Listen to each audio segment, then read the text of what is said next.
Luis Valls era un líder porque tenía carisma, porque tenía unos criterios de dirección muy claros y muy compartibles por todo el mundo, porque era una personalidad que emanaba atractivo, era un hombre cautivador,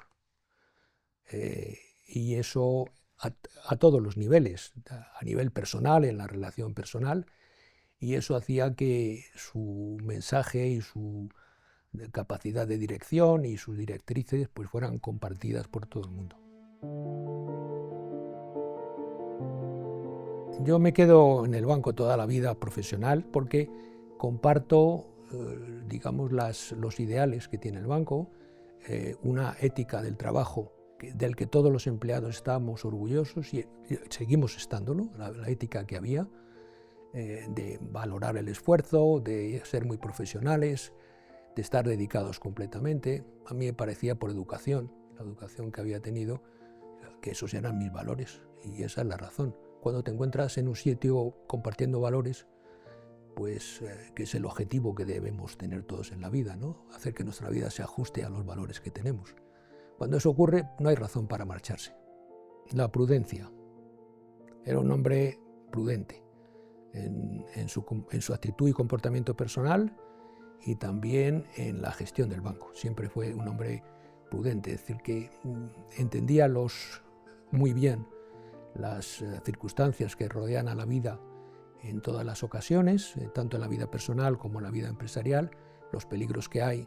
Era un lector de Gracián, de agudeza y arte de ingenio, y bueno, y del manual de Gracián, que era un manual de prudencia, el arte de la prudencia de Gracián. La presencia de Luis Valls en la vida política española yo creo que tiene dos fases.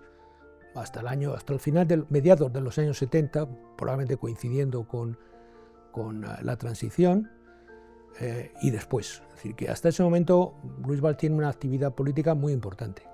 Se veía continuamente con políticos, con miembros del gobierno, con miembros de la oposición. A partir de la transición, probablemente es otro mundo el que se crea. Sigue con una actividad y un interés político, pero mucho menos presente personalmente. Como banco, que era un banco muy rentable, con una gran eficiencia, con una imagen muy buena, era un banco codiciado.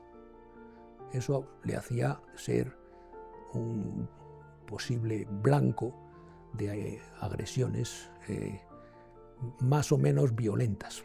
Eso ocurre el fenómeno primero de los March, que toman una posición y da lugar a una reacción del banco, una negociación y al final un arreglo, pero más tarde es un tema continuo.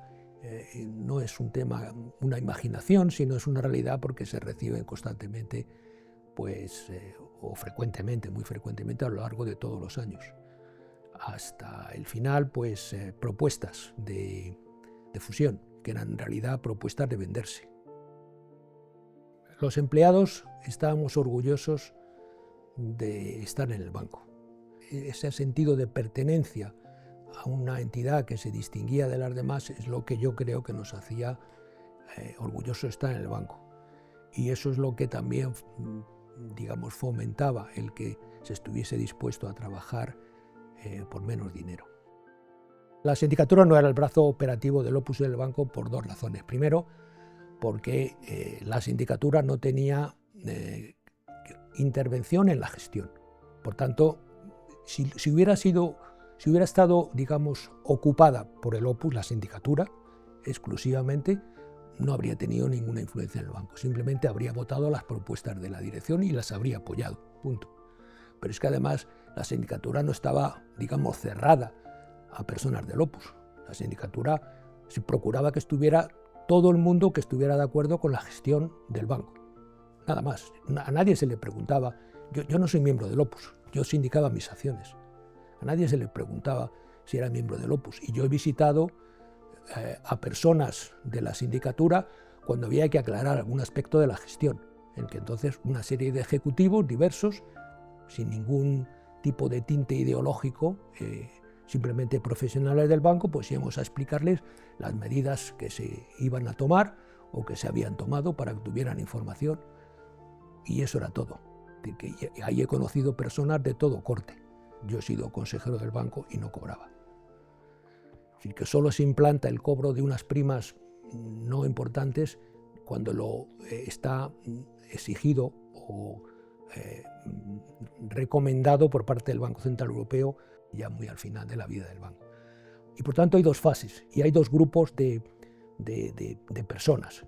En la fase primera, en que se ceden unas cantidades más importantes por parte de los consejeros en favor de las fundaciones, es por una identidad de valores y de ideas con Luis Valls, que es quien propone el tema. Más adelante, cuando eso desaparece y ya no hay esa forma de remuneración de consejeros, sino que simplemente se suprimen las primas o cualquier tipo de compensación de los consejeros, es porque también hay una identidad con el banco y se quiere ayudar a participar, hacer la contribución personal de cada uno al funcionamiento del banco mediante una participación en el consejo sin ser remunerado. La filosofía por parte de las fundaciones de dar préstamos en lugar de hacer donaciones responde a la idea de Luis Valls, a la idea de que la persona debe esforzarse. Hay, por ejemplo, una situación en la que los directivos de servicios centrales del banco tienen que reunirse durante un cierto tiempo y van a estar alejados de la gestión, un par de días o lo que fuera, en algún tipo de seminario, y alguien le plantea, pero realmente, presidente, esto es dejar descabezado al banco. Y contestó, hay que dejar a la organización que trabaje, probablemente lo hará mejor sin directivos.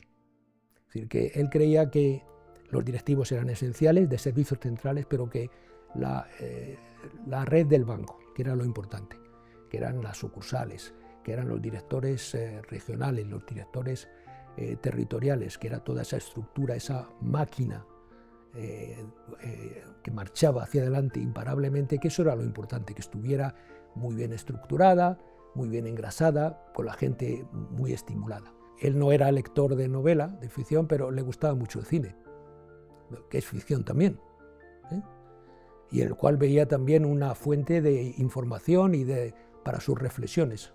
Era un gran lector de muchos temas de los que sacaba notas, reflexionaba y que utilizaba luego para alimentar sus criterios de relación con el mundo exterior. Yo pienso muy a menudo en Luis Valls, ahora. Lo he pensado desde que falleció. Agradezco muchísimo lo que entonces aprendí de él y lo que he seguido aprendiendo, reflexionando sobre su obra, porque lo sigo haciendo, pensando cómo lo habría hecho él, por qué hacía esto. Luis Valls es irrepetible.